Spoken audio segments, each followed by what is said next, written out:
I remember that house more for its silence than for its grandeur. It was the kind of silence that pressed down on your chest, that echoed in the marble halls and heavy oak staircases of an old Connecticut mansion. I was 25 then, hired to scrub floors, polish brass, and stay invisible. That was my job, to move quietly among chandeliers and Persian rugs, like a shadow. But that morning, the silence was broken. A baby's cry. Not the soft mew of a child who wants attention, but the raw, sharp wail of hunger. It ricocheted through the house, hour after hour, until the walls themselves seemed to shiver. 3 hours. I counted every minute as I dragged the mop across the same square of the marble foyer, again and again. I told myself it wasn't my place. I was the cleaner, nothing more. Still, my body betrayed me. Every sob that came from upstairs hooked into my chest like a fishhook, pulling memories I thought I had buried. My little boy, gone before he ever had the chance to breathe more than a few days. The hospital room smell, the cold sheet over him. My arms had felt empty ever since, so when that child's cry cut through the air, it pierced right through the scar. I tried humming to myself to drown it out. I pressed the mop harder, scrubbing an already spotless tile until my hands ached. I told myself, don't interfere. But the sound grew weaker, more desperate. There's a difference you learn to hear: the cry of frustration, the cry of exhaustion, and the cry of a baby sliding toward danger. And this one chilled me. I glanced toward the staircase. I shouldn't. The family had rules. Don't enter the nursery. Don't question the nanny. Don't linger where you're not assigned. I had signed papers promising discretion, but I also knew what dehydration sounded like. I knew the thin rasp of a throat that's been crying too long. For a moment, I thought maybe someone would come. The father, wealthy, always shut in his office on video calls. The nanny, young, glamorous, more interested in her phone than in lullabies. The housekeeper, older, sweet, but too afraid of losing her job to challenge anyone. But no footsteps echoed on the stairs. No doors opened. Only that cry. I set the mop aside, my hands trembling. My eyes darted toward the kitchen counter. That's when I saw it. A baby bottle abandoned near the sink. The liquid inside had curdled, sour from sitting in the heat too long. The smell turned my stomach. That child had nothing safe to drink. I whispered to myself, almost like a prayer. Someone has to do something. For a long second I froze. The rules, the consequences, the certainty that I'd be fired if I crossed the line, all of it tangled in my head. But louder than all of that was another voice, the memory of my son's last cries, the ones I couldn't stop. The sound from upstairs grew faint, hitching. Not the angry cry anymore, but the dangerous kind, the kind that tells you the body is giving up. That was when my decision was made for me. My legs were already moving before my mind caught up, carrying me across the foyer and up the stairs, each creak of wood like a heartbeat racing. I told myself, maybe the nanny left the baby unattended for a minute. Maybe the father didn't hear. Maybe I'd only check, just to be sure. But deep down, I knew I was about to cross a line that couldn't be uncrossed. As my hand touched the brass doorknob of the nursery, the cries faltered to a thin whimper. The silence returned for a heartbeat, heavier than before. I pushed the door open, praying I wasn't too late. The nursery smelled of powder and stale milk. The curtains were drawn halfway, letting in a thin stream of light that cut across the crib like a spotlight. There he was, a tiny boy, his face blotchy red, fists shaking weakly in the air. His lips moved against nothing, searching, desperate. I froze in the doorway. Every rule I had signed pressed against me like chains. I wasn't supposed to be here. I wasn't supposed to touch him. but the sight hollowed me out. His skin was too warm, damp with sweat. The empty bottle beside him carried that same rancid smell I had caught downstairs. He was hungry, alone, and no one was coming. My knees buckled before I realized it. I reached down, hands trembling, and lifted him from the crib. The weight startled me. Not heavy at all, frighteningly light, as if he hadn't been eating well for days. He rooted against my arm, his tiny mouth brushing against my skin like instinct. The air rushed from my chest. It was the same motion my own son had made, those brief days before he slipped away. The memory split me open. For months I had avoided children, avoided even the sound of them. Yet here he was, clinging to me as if I was the answer. I rocked him, whispering nonsense, the way my grandmother once taught me. Long, steady vowels that calm even when they mean nothing. His cries softened but didn't stop. His mouth searched again, frantic now. I knew that hunger too well. It was no longer comfort he needed. I shouldn't. God, I knew I shouldn't. But my body still produced what he needed, even after my own loss. Doctors said it would fade with time. It hadn't yet. It ached every morning, a physical reminder of what I no longer had. And now, staring at this child who was starving while his bottle spoiled on the floor, I felt something stronger than fear. I sat down in the rocking chair by the window, clutching him tight. "It's all right," I whispered, though it was more for me than for him. Then I let instinct take over. The moment he latched, the silence was instant. His whole body unclenched, the fists opening, the cries breaking into tiny sighs of relief. The rocking chair creaked as I swayed, and in that soft rhythm, the storm inside me quieted too. For the first time in weeks, I wasn't haunted by loss. I was needed. Tears blurred my vision. I brushed one from his cheek, though it was mine, not his. He drank hungrily, each swallow pulling me deeper into a dangerous peace. The ache in my chest eased, not just physically, but in that place where grief had carved a hollow. Minutes passed like seconds. His eyelids fluttered, heavy now, and soon his breathing slowed into the rhythm of sleep. His tiny hand rested against my collarbone, warm and trusting. I should have been terrified of what I'd done, but in that moment, all I felt was stillness. Then the door clicked open. I snapped my head around. There he stood, Mr. Jameson, the man of the house, suit jacket still on, tie loosened, phone in his hand. 35, sharp features worn by exhaustion. His eyes found us, and the blood drained from his face. For a heartbeat, no one moved. The baby slept soundly against me, unaware. I froze mid-breath, the guilt flooding in all at once. His gaze darted from my face to the child in my arms, to what I was doing, and back again. The silence broke like glass. "What the hell?" His voice cracked, half whisper, half fury. I almost dropped the child in shock. My hand flew to cover myself, but I held him steady, instinctively protective. "Please, let me explain," I begged, words tumbling out fast, choking on shame and fear. But his eyes weren't on me anymore. They were on his son.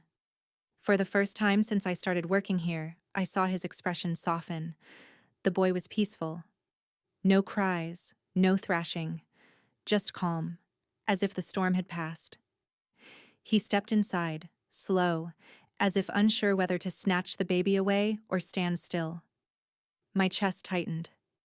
I knew this moment would decide everything: my job, my dignity, maybe even my place in this world where I had already lost so much.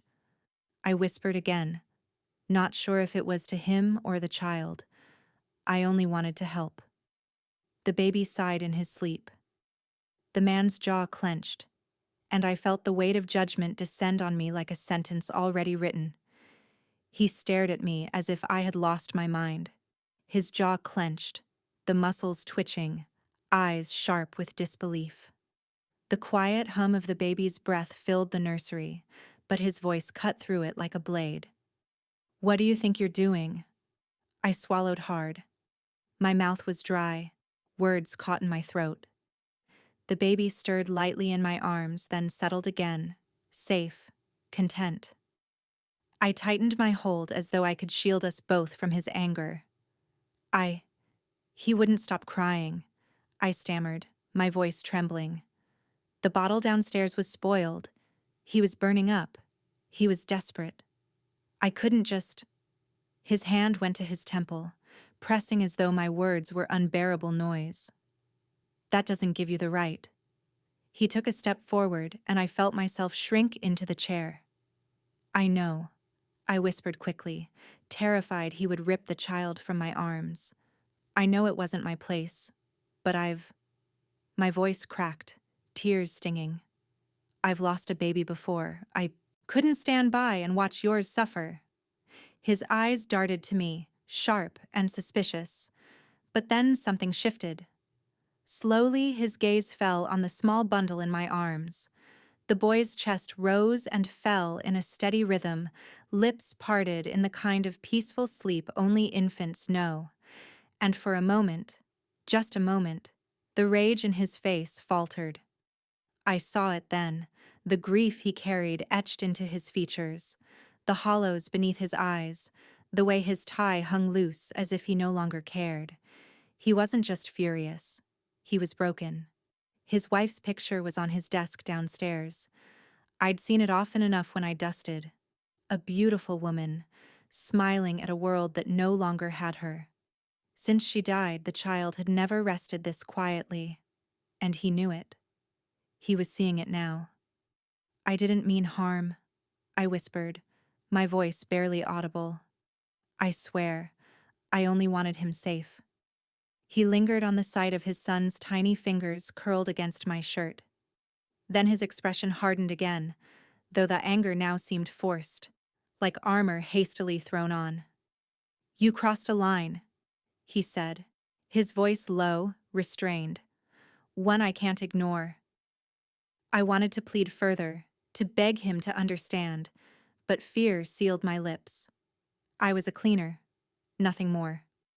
In his eyes, I had broken trust in the most intimate way. Finally, he exhaled, a sound between exhaustion and frustration. "Tomorrow," he said flatly, each syllable clipped. "We'll talk tomorrow." He turned toward the door without another glance. I sat frozen, the baby warm against me, my breath shaking. My chest ached with dread. Tomorrow. Just one word, but heavy as a verdict.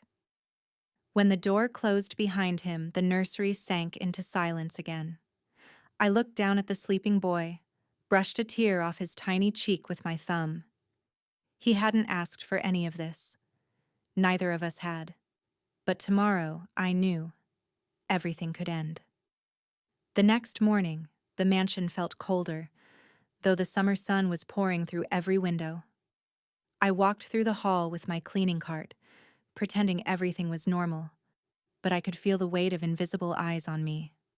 It didn't take long for the whispers to spread. Houses like this were never truly private.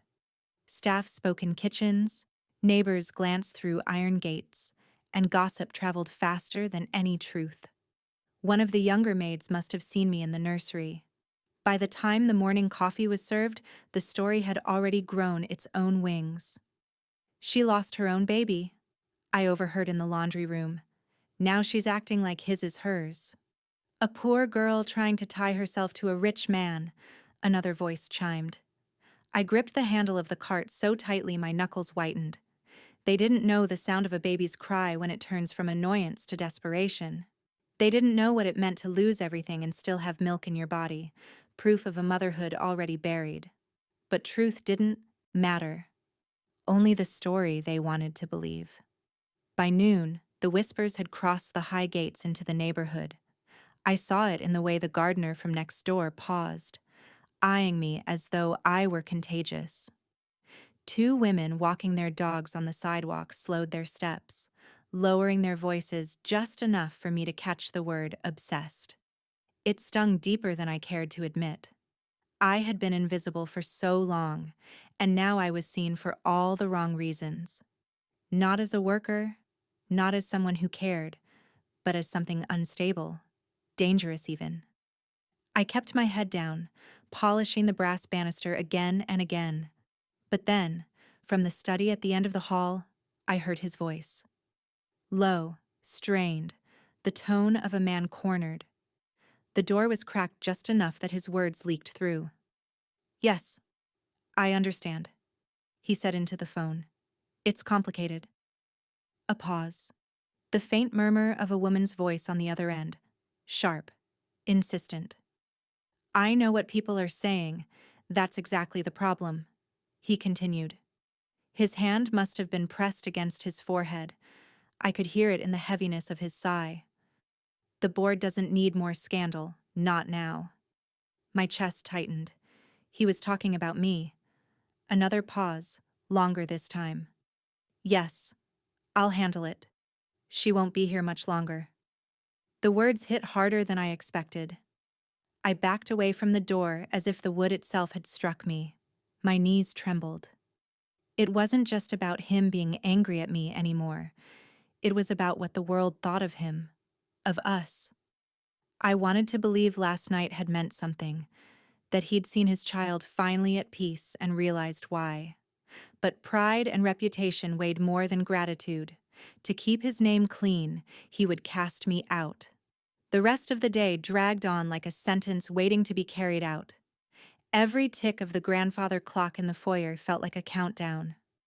The baby's cries echoed less often, but I wasn't sure if that was comfort or dread. When I passed the study again, I glimpsed him inside. He wasn't on the phone now. He was sitting at the desk, head bowed into his hands, the photo of his late wife propped against the lamp. He looked less like a man of power and more like someone drowning. For a flicker of a second, I almost pitied him. But then I remembered the sound of the whispers in the hall, the neighbors' glances, the certainty in his voice when he said, "She won't be here much longer." I pressed my palm against my apron to steady myself. Tomorrow, or maybe even tonight, the verdict would fall. And it wouldn't matter that I had saved his son. The world had already decided who I was. The summons came late in the afternoon, when the air was heavy with the smell of rain. One of the older house staff tapped me on the shoulder and murmured, "He wants to see you." In the study, I knew then what was coming. My hands shook as I set aside the rag I had been using, smoothed my apron, and walked down the long hall. Every portrait on the wall seemed to stare at me as I passed, their painted eyes full of judgment I had already memorized. The study door was half open. Inside, he sat behind the great mahogany desk, sleeves rolled to his elbows, tie pulled loose.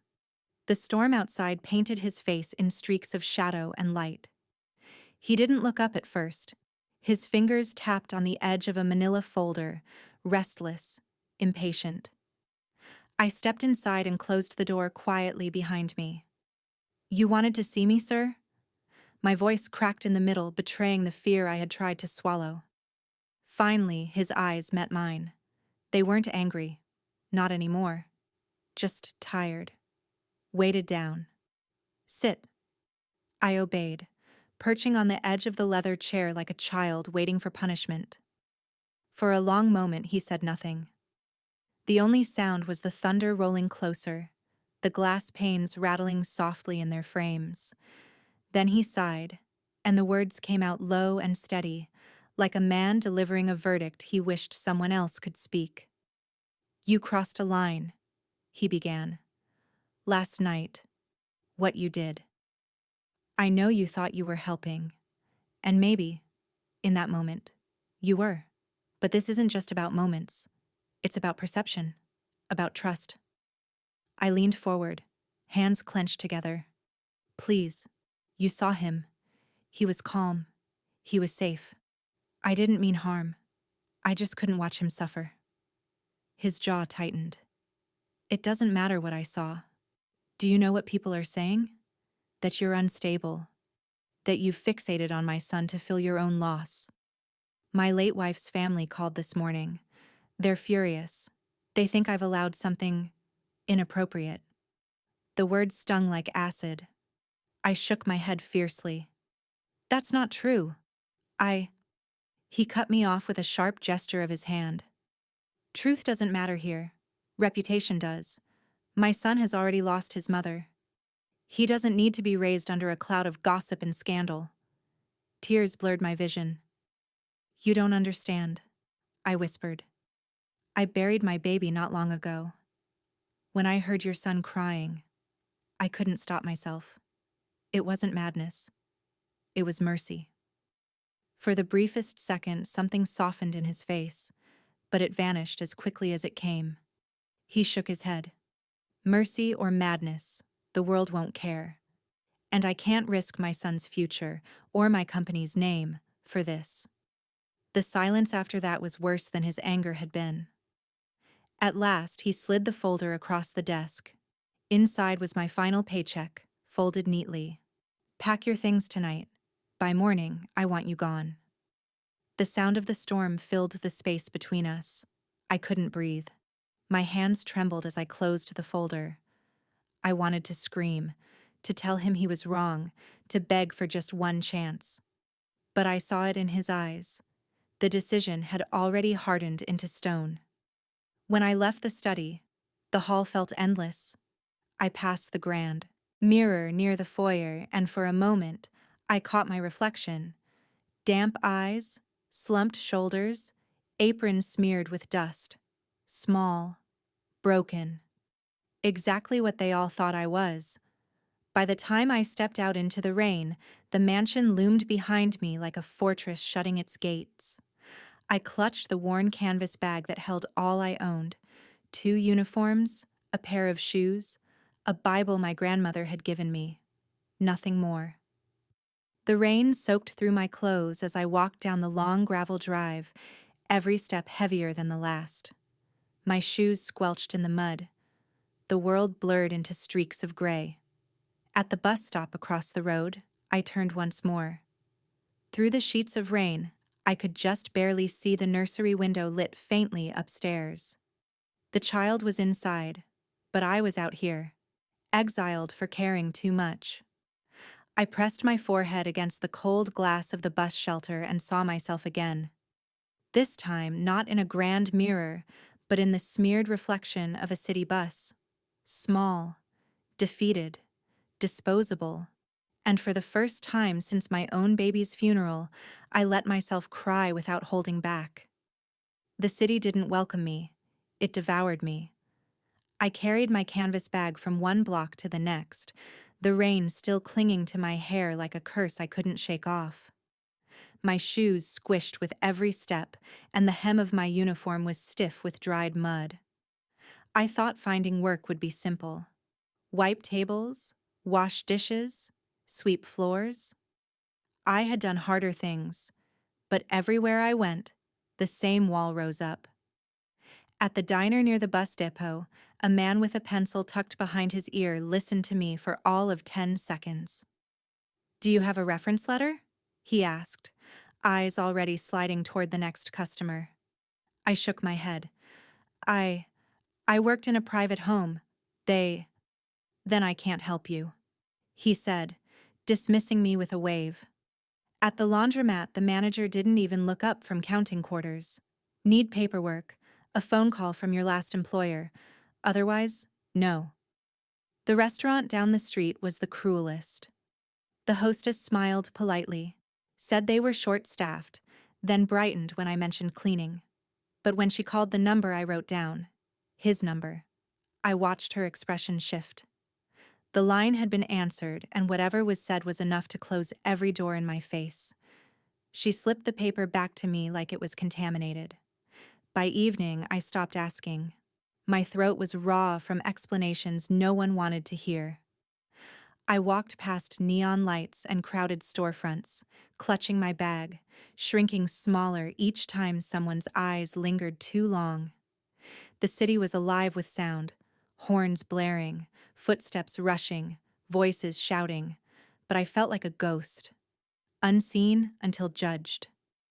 I wandered until my legs gave out. That's when I found the bus shelter. It wasn't much, just a cracked plexiglass wall, a metal bench slick with rain. I lowered myself onto it, hugging my bag to my chest. People came and went, glancing at me, then quickly away. I was no longer the invisible maid of a mansion. I was the kind of woman mothers pulled their children past quickly, the kind of woman people pretended not to see. As the buses thinned out, the night grew colder. My wet clothes clung to me like ice. My stomach growled so loud I pressed my arms against it to muffle the sound. I thought of the warm kitchen back in the mansion, the smell of coffee brewing in silver pots, plates of food that went half-eaten and were tossed without a thought. My body ached with hunger, but more than that, with humiliation. I curled up on the bench, shivering. My bag was my pillow, thin and lumpy. The metal pressed into my side and every gust of wind cut through me. I closed my eyes, but the sleep that came was shallow, jagged, broken by the hiss of buses and the occasional shout of strangers passing by. At some point, I saw my reflection faintly in the plexiglass wall. Rain streaked it, distorting my face, but I recognized the hollow eyes, the sagging posture. I looked like every lost soul I used to avoid meeting on the sidewalk. Now I was one of them. I thought of the baby, his small hand clutching my shirt, his breathing steady in my arms. And I thought of the man upstairs, who had looked at me not with gratitude, but with fear of scandal. I had saved his child, but that didn't matter. Out here, I was no savior, just another woman with nowhere to go. The wind howled, carrying the scent of wet asphalt and exhaust. I pulled my knees closer to my chest and whispered into the dark, as though my lost child could hear me. I don't know how much more of this I can take. The city didn't answer. Only the cold. Only the silence. And so began my first night as no one. The city had turned its back on me, but I wasn't the only one unraveling. Behind the gates of that mansion, another kind of silence was taking root. I didn't see it myself, of course. I only learned of it later, pieced together through whispers and things he would never admit outright. But I can imagine it clearly. The baby's nursery, curtains pulled tight against the rain, the crib sheets damp from restless tossing. They said he stopped eating. The bottles he once fought against, he now refused completely. Nurses tried, nannies tried, even the father himself tried. But the boy turned his head, lips sealed, eyes swollen from crying. His tiny body stiffened when anyone else held him, as if he was bracing for abandonment all over again. And the house, once buzzing with footsteps and polished chatter, grew heavy with dread. The older housekeeper told me later how she walked the halls with a rosary tucked in her apron pocket, whispering prayers for the child she could hear wailing night after night. The father, they said, barely left his study. At first he barked orders, new caretakers, new routines, new formulas. But when each attempt failed, when the child only grew thinner, his voice began to falter. He would stand by the crib, watching helplessly as his son turned away, fists trembling in weak protest. Doctors were called. Words like stress response, grief attachment, failure to thrive were tossed around. Expensive terms for a truth simpler, sharper. The baby was mourning. He had bonded to someone, and she was gone. Me. Meanwhile, I was curled on that bus shelter bench, my stomach growling, my body stiff with cold. I thought I was forgotten, erased. But in that mansion, a small boy was crying himself empty because he couldn't forget me. I imagine the father then, Mr. Jameson, the man who had looked at me with both fury and hidden sorrow. I imagine his hands shaking as he tried to feed his son, his voice cracking when he murmured lullabies his late wife once sang. Nothing worked. The baby's cries rose until they broke into silence, the dangerous kind, the kind that leaves a room shivering with fear. The staff exchanged looks they didn't dare voice.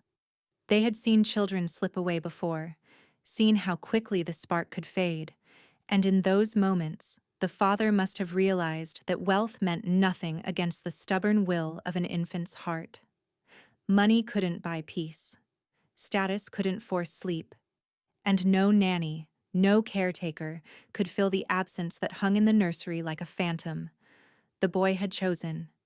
He wanted the woman they had cast out. He wanted me.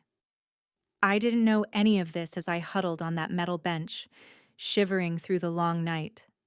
But looking back, I think it was the beginning of his reckoning too. For both of us, the breaking had only just begun. The mansion doors opened to strangers almost daily after that. Women with crisp resumes and practiced smiles arrived in pressed uniforms, carrying diaper bags that looked more like toolkits. Some came with years of childcare experience, others with glowing references from families just as wealthy. They were confident, polished, the kind of women who could recite sleep training schedules as if reading from scripture. But one by one, they failed. The first nanny hummed lullabies in a sugary tone, swaying the baby as though she were performing on a stage. He screamed until his throat turned hoarse, twisting away from her perfume-scented hands. By morning, she quit. The second nanny insisted on discipline. "Babies respond to structure," she told Mr. Jameson firmly. She propped the boy in a high chair, pressed the bottle against his lips, and scolded when he turned his head. He sobbed so violently he vomited. That night, she packed her suitcase in silence and slipped out the back door. The third lasted only a few hours. When she tried to cradle him, the child stiffened, arching his back, screaming as though she were hurting him. Her confident smile cracked, and she handed him back, whispering, "I'm sorry. I can't." Each time the house filled with more dread. The staff whispered in the kitchen, though their voices carried easily, through marble walls. "He's wasting away. He needs something no one here can give him." Mr. Jameson grew paler, the shadows beneath his eyes deepening. He stopped shaving. He spent nights pacing the nursery floor, bouncing his son against his shoulder while reading reports on his phone with the other hand. But even his presence couldn't soothe the boy. His arms, strong but unfamiliar, felt wrong to the infant who kept searching for the bond he had already chosen. Doctors came next, wheeled in with leather bags and expensive stethoscopes. They measured, charted, frowned. Their words were clinical, detached, but their eyes betrayed worry. "Failure to thrive," one murmured. "Stress response," another suggested. But it was the youngest doctor, a woman barely older than me, who finally said what no one else dared. "He's grieving. Infants do bond deeply, even at this age. He's rejecting substitutes because he wants the person he's already attached to." The room went still. Mr. Jameson stared at her, incredulous. "You mean to tell me my son is mourning?" The doctor nodded gently. "He's not just hungry. He's longing. Something, or someone, is missing. Until that bond is repaired, he may continue to decline." The words must have cut deeper than any gossip column or boardroom insult ever had. For once, reputation didn't matter. His son's life did. And that was when his memory turned toward me. I imagine how it happened. Perhaps in the stillness of the nursery at dawn, with the boy's tiny fists pressed against his chest and his cries reduced to pitiful whimpers. Perhaps in the echo of the rocking chair that creaked empty without me. Or perhaps in the quiet moments when he saw his late wife's photograph and realized his child had found comfort not in bloodline, but in compassion. Whatever it was, the truth was undeniable. Every expensive caretaker, every carefully measured formula, every medical term had failed. But once, just once, he had seen his son at peace, in my arms. And no matter how much he wanted to forget that moment, no matter how scandalous the whispers had become, the memory wouldn't leave him. That was when desperation began to outweigh pride. That was when he decided to search for me. I learned later that he fought the decision for days. Pride is a thick wall, and his was built high. But desperation chips at stone, and the sound of his son's cries must have carved straight through him. It began with phone calls. He rang the cleaning agency that had placed me in his house. Where did she go? Who else hired her? His voice, usually commanding, was tight, impatient. The woman on the other end told him what she told everyone in my position. We can't disclose former employees' personal information. Next came the shelters. I imagine him stepping into those cramped offices with his polished shoes and tailored coat, sticking out like a misplaced figure from another world. "I'm looking for someone," he'd say, showing the staff my picture from an old ID badge. Some shook their heads immediately.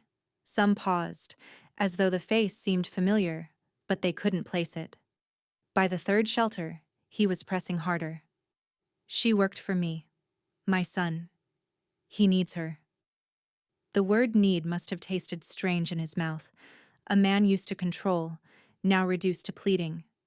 He drove through the streets where the buses hissed and sputtered, scanning every bench, every corner.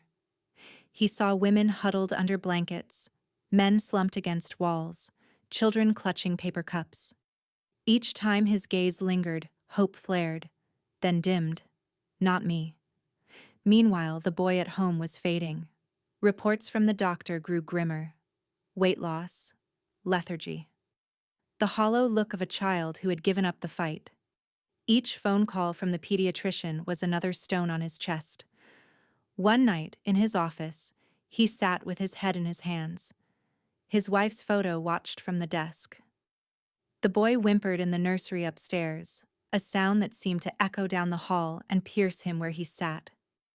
He whispered to the photo, to her memory, "I don't know what else to do." That was the moment, I think, when guilt truly overcame him. He hadn't just dismissed an employee, he had cast out the one person who'd given his son peace. And in doing so, he had betrayed his own child. So he kept searching. Longer drives now, farther into the city. Past the shiny storefronts into neighborhoods where glass littered the sidewalks and sirens sang in the distance. He parked and walked, the picture of me folded in his pocket, his eyes sweeping across every shadow. And finally, he saw me. I was sitting on a bench in a small park near the river, my bag clutched to my chest, sharing the little space I had with an older woman who muttered to herself and shivered beneath a thin coat. I had draped my own jacket across her shoulders. It was all I could offer. He stopped in his tracks. For a long moment, he didn't move, didn't breathe. This was not the version of me he remembered. The quiet worker in a pressed uniform, hair tucked neatly back. This was a woman hollowed out by nights on concrete, eyes sunken, skin pale, a shadow of herself. But even then, I wasn't curled in despair. I was bent toward someone weaker, whispering something soft to ease her trembling. It was enough to break whatever pieces of armor he still carried. He knew then he had found me. And he knew, too, that he was too late to undo the damage.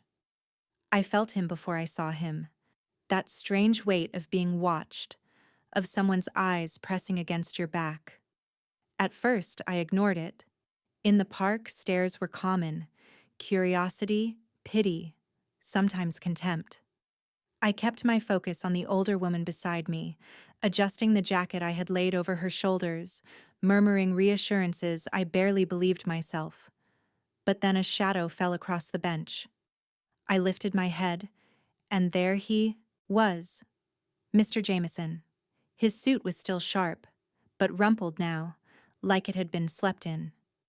His hair, usually precise, was disheveled, his eyes rimmed red. He looked less like the master of a mansion and more like a man lost. For a moment, neither of us spoke. The sound of the river filled the silence between us, mingling with the hiss of passing cars. Finally, he said my name. Just my name.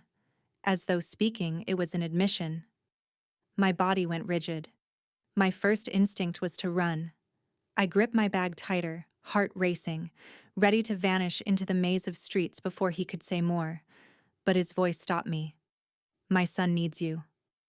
The words froze me where I sat. I turned slowly, meeting his eyes. Your son? My voice cracked with disbelief. Or you? His jaw worked, but no answer came. He looked down at his shoes, then back at me, shame flickering across his face. I tried, he said hoarsely. I brought in nannies, doctors. Nothing worked. He won't eat. He won't rest. He's slipping away. And I don't know how to reach him. The confession hung in the air, raw and unpolished. I should have felt vindicated. I should have savored the moment. But instead, all I felt was a hollow ache. You threw me out like I was nothing, I whispered. Like I was some kind of disease. And now you come here because you need me again. His shoulders sagged. I was wrong. The words sounded foreign coming from him. A man like that, admitting fault? It should have mattered. But the wound was too fresh. You only see me as medicine, I said bitterly. Not as a person. Not as someone who lost a child too, who risked everything just to keep yours breathing.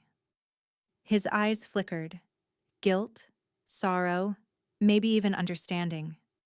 He opened his mouth, closed it again, as though no apology would ever be enough. The woman beside me stirred, pulling the coat tighter around herself, muttering softly. I glanced at her, then back at him. My life now was this bench, this bag, this fragility. I had nothing left to give, except the one thing his son needed. I can't go back for you, I said finally. My voice was steady, though my hands trembled. But for him, for the child, I'll try. His breath left him in a shudder, relief mingled with shame. He nodded, not daring to push further. When I stood, my legs wobbled. I was weaker than I wanted to admit. He reached out, instinctively, as though to steady me, but I flinched back. His hand dropped to his side. The message was clear. This wasn't forgiveness. This was necessity. We walked side by side toward his car, silent except for the crunch of gravel beneath our feet. The city lights blurred in the distance, and with every step, dread coiled tighter in my chest. I wasn't going back to reclaim dignity or respect. I was going back because a baby was crying for me in a house that had already cast me out once. I whispered to myself so quietly he couldn't hear, one more betrayal, and I disappear forever. And though he didn't hear the words, I think he felt their weight. The hospital smelled of antiseptic and despair. Bright white lights glared down from the ceiling, casting every flaw, every shadow into sharp relief. As we walked through the wide sliding doors, I felt my chest tighten. This wasn't the return I had imagined. I wasn't walking back into the nursery of a mansion. I was walking into a ward where fragile lives hung in the balance. He led me down a hall lined with closed doors, his pace hurried but uncertain, like a man desperate and ashamed all at once. Nurses glanced at us, their eyes flickering with recognition. Of him, maybe, or of the rumors that had followed both of us. My steps slowed, but my heart quickened with each turn we took. At last, he stopped in front of a room. Through the narrow glass window, I saw the small crib pushed up against the wall. My breath caught. The boy lay there, pale against the sheets, tiny chest rising shallowly. Electrodes dotted his skin, wires snaking into machines that beeped softly, cruel reminders that his body was fighting harder than it should. His fists no longer waved in the air, they rested limply at his sides. For a moment, my legs refused to move. Shame and fear tangled together inside me. What if I couldn't reach him this time? What if the bond we had wasn't enough to pull him back? Mr. Jameson opened the door. The sound of the monitor filled the silence. He gestured to me, his voice almost a whisper. Please. Try. I stepped inside. The air was cooler here, sterile but heavy with the weight of waiting. Nurses stood by, their arms folded, skeptical. One of them muttered, "He hasn't responded to anyone." But then, the boy stirred. His eyes fluttered open, unfocused at first. His small mouth trembled, and then, he let out a weak cry. It wasn't the full-bodied wail I remembered. It was thinner, broken, but it was enough to pierce me to my core. I moved to the crib, my hands trembling as I reached down. "It's me," I whispered, my voice thick. "I'm here." The moment my fingers brushed his tiny hand, everything changed. His eyes flicked toward me, cloudy but searching. And then, with surprising strength, his little fingers curled around mine. The room froze. His cries stopped. His breathing steadied, softer now, as though the fight he'd been clinging to no longer needed to be waged alone. I lifted him gently into my arms, feeling the fragility of his weight, the warmth of his cheek pressed against my chest. And just like before, his body relaxed. His eyelids drooped, his fist unclenched, and for the first time in days, he surrendered to sleep.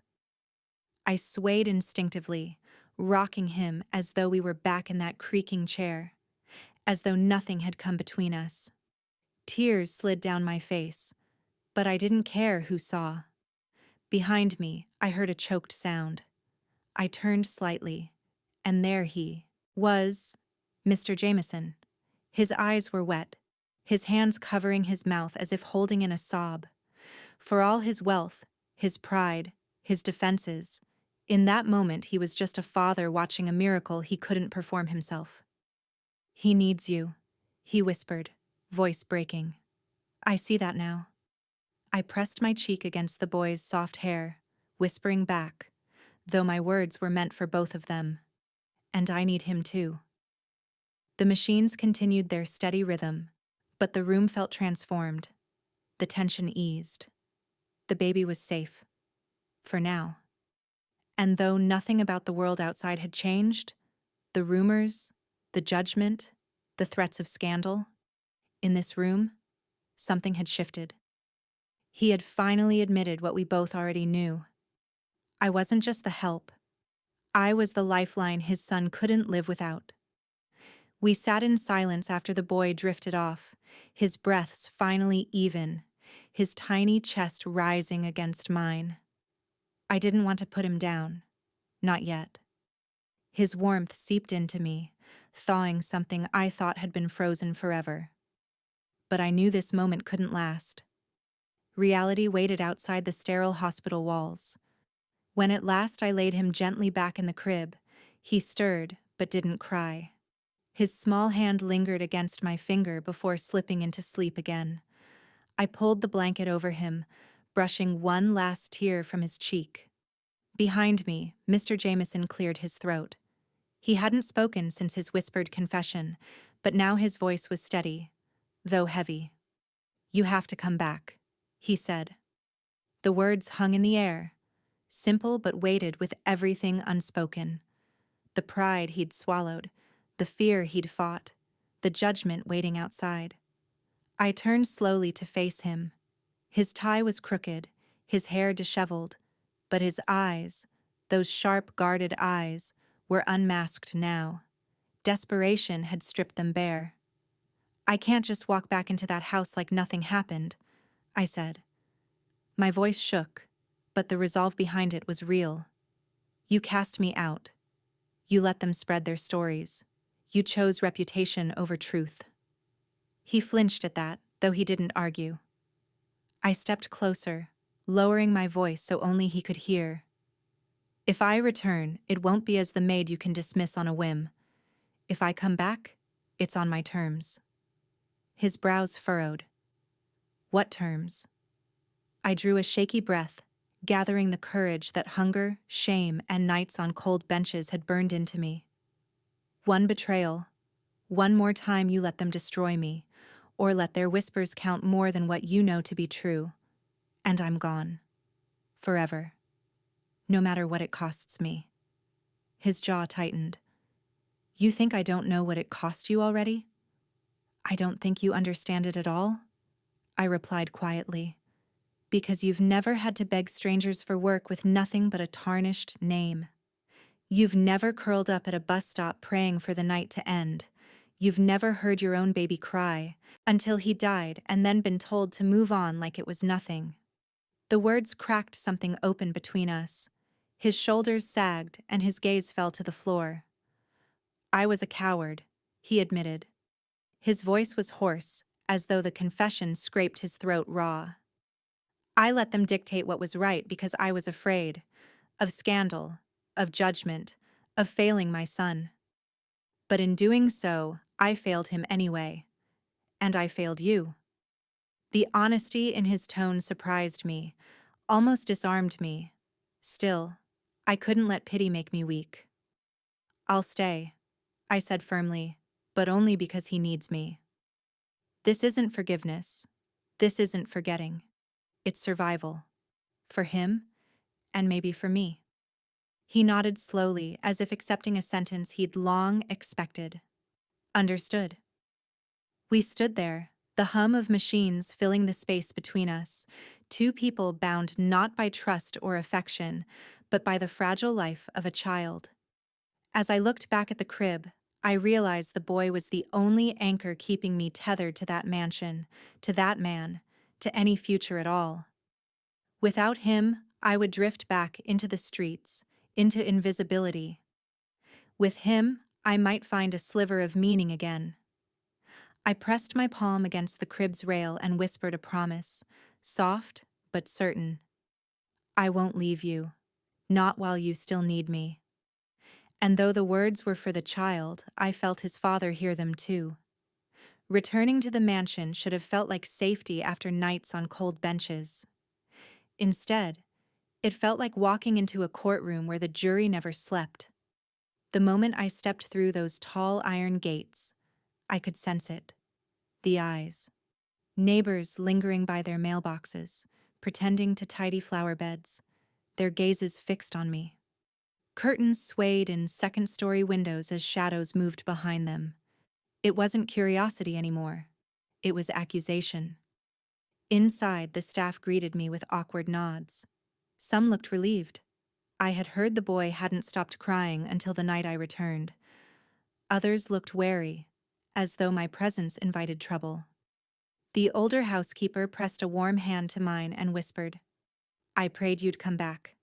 But the younger maid, the one who had spread the whispers first, wouldn't meet my eyes. By the second day, the comments began. Subtle at first. A gardener muttered, "Strange how she's back again." A delivery driver asked if I was the new wife. I kept my head down, scrubbing, sweeping, rocking the baby when he cried. But words have a way of creeping in, finding cracks in your armor. Then came the visit. His late wife's sister arrived in a polished car, her heels clicking against the marble foyer like gunshots. She didn't even glance at me before storming into the study. I wasn't meant to hear, but the walls carried sound too easily. "She's unstable," the sister hissed. "Everyone knows her story. She's clinging to your son like he's hers. What happens when she loses control? What happens when the press gets hold of it? Do you want your child raised by a scandal?" Her words stung even through the door. I wasn't a scandal. I was a woman who had buried a child and dared to care for another. But the world didn't want my truth. It wanted its own narrative. Later that evening, when I carried the boy through the garden to soothe him, I heard two neighbors over the fence. "It's shameless," one whispered. "She lost her baby, and now she's trying to replace him." "Or replace the wife," the other replied. Their laughter followed me like smoke. I pressed the child tighter against my chest, whispering lullabies I barely remembered. Not for him, but for myself. The rumors twisted everything into something ugly. my grief into obsession, my compassion into ambition. They didn't see the long nights, the cracked hands, the whispered prayers. They only saw what they wanted to see. And yet, beneath the noise of gossip, the only truth that mattered was in my arms. The boy thrived again. His cheeks grew fuller, his cries softened, his eyes lit up when I entered the room. Every smile he gave me was proof that what I was doing mattered, even if the world chose to condemn it. Still, the pressure weighed on me. Each time the phone rang in Mr. Jameson's study, I braced for another voice telling him to get rid of me. Each time I walked the market with the stroller, I felt the stares, the whispers curling like smoke behind me. One night when the boy finally slept, I found him, Mr. Jameson, standing by the window, his shoulders tense.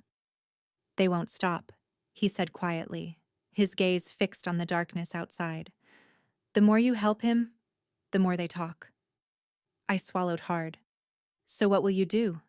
He turned to me then, eyes shadowed but resolute. "I don't know yet, but I do know this. I can't let their voices decide my son's life." His words should have reassured me, but all I felt was a coil of dread. Because I knew the whispers weren't done. They were only gathering strength. It happened sooner than I expected. The whispers didn't stay whispers for long. They leaked into the boardroom, into the charity circles his late wife once moved in, into the very fabric of the community that defined him. And then, one morning, they spilled into print. A local society column ran the headline, "Widower's Household in Scandal, Maid Oversteps Bounds." The article was thin on facts but heavy on insinuation. My name wasn't mentioned, but the description was clear enough. A young woman with a tragic past, attaching herself unnaturally to the bereaved child. It was all there, laid out like a spectacle for strangers to consume over their morning coffee. When the paper landed on the marble counter, I felt my stomach twist. The baby cooed in my arms, blissfully unaware of the storm gathering outside these walls. But I knew the damage was done. That evening, the board of his company summoned him for an emergency meeting.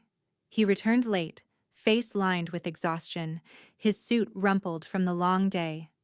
I was in the nursery, rocking the boy to sleep, when I heard his footsteps pause in the doorway. "They want me to let you go," he said flatly. His voice carried the weight of defeat, but beneath it, something simmered. I braced myself, heart hammering. "And what will you do?" He stepped into the room, looking at his son first, then at me. His eyes were fierce now, stripped of hesitation. "For months, I've let their voices decide, but not this time." The next morning, he called a press conference. I watched from the shadows of the study as cameras flashed and microphones crowded the steps of his office.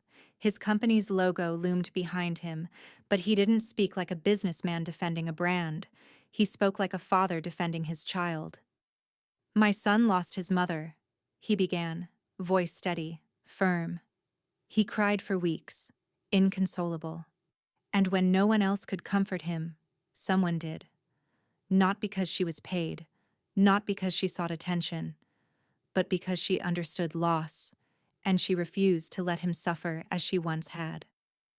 The crowd shifted, murmurs rippling through the reporters. "She has been called names, accused of things that are not only false but cruel. Let me be clear. This woman saved my son's life. Without her, I might have buried him too. I will not dismiss her. I will not apologize for her presence in my home, and I will not allow gossip to dictate how my child is raised." For a moment there was silence, then a flurry of questions, shouted accusations, the snap of cameras. He held up his hand. "This is the last I will say on the matter. My son's health is not a scandal. It's sacred, and I intend to protect it, and the woman who safeguarded it, with everything I have." Back at the mansion, I stood frozen by the television, the boy balanced against my hip. My throat tightened as I heard his words echo across the room. The woman who safeguarded it. He hadn't said my name, but he didn't have to. For the first time, he hadn't hidden me. When he returned that evening, the air between us was different. He looked at me not as a servant, not as a scandal, but as someone he had chosen to stand beside, no matter the cost. "They'll keep talking," he admitted quietly, loosening his tie as he glanced toward the nursery. "But now they'll know where I stand." I didn't answer right away. My heart was still too tangled with doubt, with hurt that ran deep. But as I rocked the boy and watched him smile in his sleep, I realized something. Sometimes the loudest battles aren't fought with fists or money, but with the courage to speak the truth when the world demands silence. And for the first time, he had chosen truth. The days after his public stand felt different, not quieter. The rumors still hummed in the background, like a swarm that never truly dispersed, but steadier. Inside the walls of the mansion, the air seemed lighter. The baby laughed more often, those bright, bubbling sounds that filled every room. His cheeks grew round again, his fists unclenched, his eyes sparkled whenever I entered. I tried to keep a boundary, to remind myself why I had returned. For him, not for the man who had cast me out. But bonds don't ask for permission. They weave themselves in silence, one small thread at a time. One morning, I was in the garden with the boy nestled against my shoulder, pointing his chubby finger at the roses. His little giggles rose each time I brushed a petal against his cheek. I didn't hear Mr. Jameson approach until his shadow stretched across the path. He stood there quietly, hands in his pockets, watching us. Not with suspicion anymore, nor with the distance of a man protecting his pride. There was something softer in his eyes, something that unnerved me more than anger ever had. He hasn't smiled like that since. His voice trailed off. I knew he meant since his mother died. I swallowed hard, adjusting the baby in my arms. Children feel everything. They know when they're safe. His gaze lingered on his son, then lifted to me. And when they're loved. The words landed heavier than he likely intended. For a moment, I didn't know how to respond. My instinct was to retreat, to pull the boy closer as a shield. But instead, I let the silence hold us. That night, after I laid the baby in his crib, I found Mr. Jameson in the study. He was holding a small music box I had never seen before. When he opened it, a lullaby spilled into the room, delicate, familiar. "She used to play this for him," he said softly, "but he never seemed to calm, not the way he does with you." He closed the lid and the tune cut off, leaving the air aching. Sometimes I wonder if grief blinded me, if I couldn't see what was right in front of me because I was too afraid of losing control. I wanted to remind him that his fear had cost me nights on the street, humiliation I still carried in my bones. But instead, I thought of the baby's smile in the garden, the way his tiny fingers curled around mine with absolute trust. Maybe this wasn't about punishment anymore. Maybe it was about rebuilding from ruins. "I'm not here to replace her," I said quietly. He met my gaze, something vulnerable flickering there. "I know. You couldn't. No one could. But maybe you're here to help him survive her absence. And maybe me too." It wasn't a declaration. It wasn't an apology wrapped in flowers. It was simply truth, laid bare in the same voice that once dismissed me with nothing more than, "Tomorrow, we'll talk." And in that moment, I realized the shape of what was forming, not the family I had lost, not the family his wife had once dreamed of, but something unexpected, stitched together from grief, defiance, and the fragile thread of hope. The boy stirred in his crib upstairs, letting out a soft sigh. We both heard it, both turned our heads instinctively, ready to rise. And then we looked back at each other and shared the smallest, simplest acknowledgement. Neither of us was alone anymore. The bond had been sealed, not by duty, not by pride, not even by blood, but by survival. And sometimes, survival is the beginning of love. When I look back now, it's hard to believe how much of my life unraveled and rewove itself inside those walls. I entered that mansion as a ghost, a maid hired to scrub marble and polish glass, expected to leave no trace of myself behind.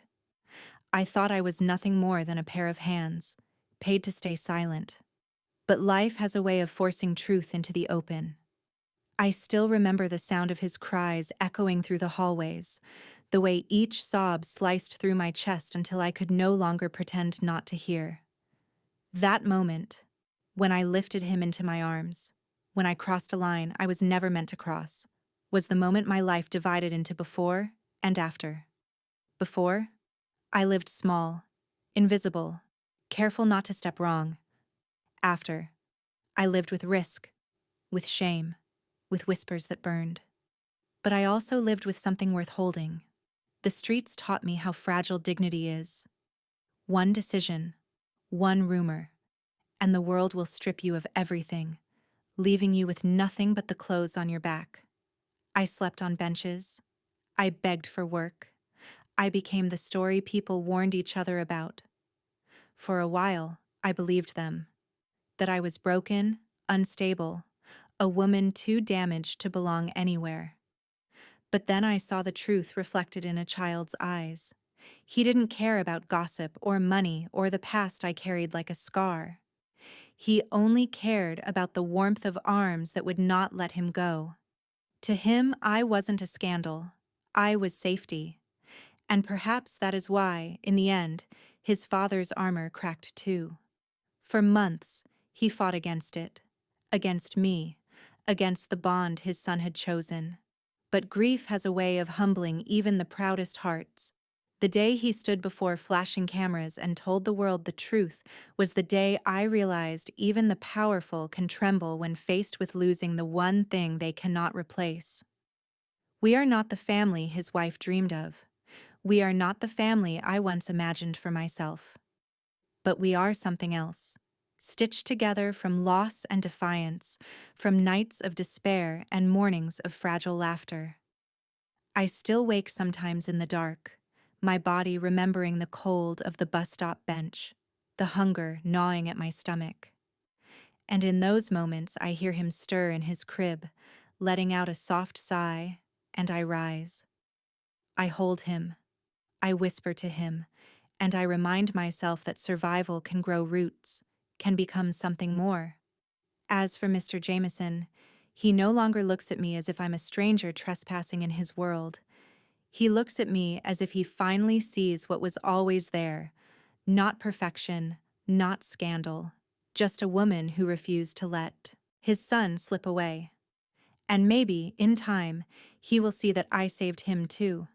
When people pass the mansion now, I know they still talk. Neighbors always will. But their whispers no longer decide who I am. My identity isn't written in headlines or carved in rumor. It's written in the weight of a child's head against my shoulder, in the steady rhythm of his breath, in the small smile that appears when he sees me enter the room. That is enough. So if you ask me who I am today, I will not say maid or widow or scandal. I will say this. I am the woman who answered a cry no one else would hear, and sometimes that is all it takes to change everything.